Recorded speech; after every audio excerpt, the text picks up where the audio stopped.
Hey guys, welcome back to Electrical Car Repair Live. Our mission at the garage is to save you guys as much money as we can. That's why we make these absolutely free videos and we teach you how to fix your car for free. Let's go ahead and start on it now. In today's video guys, if you have a Dodge, Jeep, Chrysler 3.6 engine, doesn't matter if it's a Dodge, Journey, Jeep, Wrangler or anything like that, we'll show you guys where to expect and where to locate your camshaft position sensors. Now on that 3.6 engine guys that's been used on so many Dodge, Jeep, Chrysler vehicles, we'll have more than 200 videos. So please guys subscribe to the channel for more videos.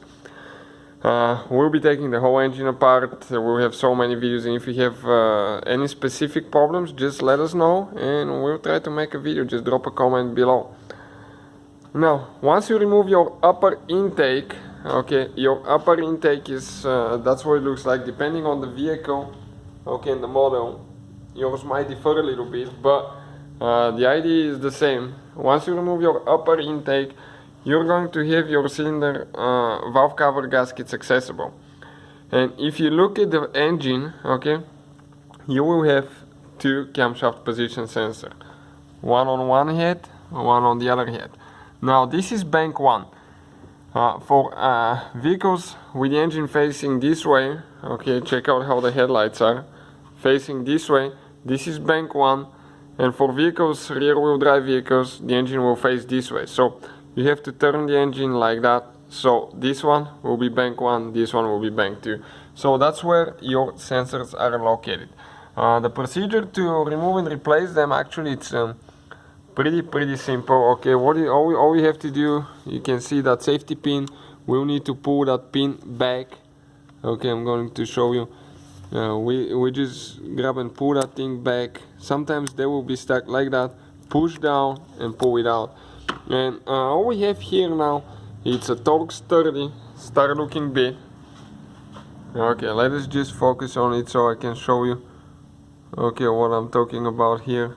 It's a little bit too close. So that bit right there, and just go ahead and take that bolt off. Doesn't matter the rear, okay, and the front ones, both of them are exactly that way.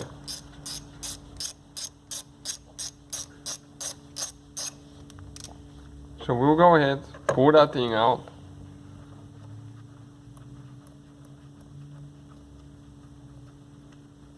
So you can see quite of a long bolt.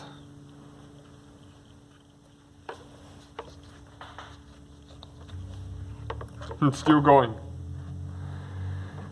Now if you have oil leaks, you have to check, okay, that O-ring right here, because that thing will cause leaks sometimes. Now we're ready, okay, to go ahead and pull it out.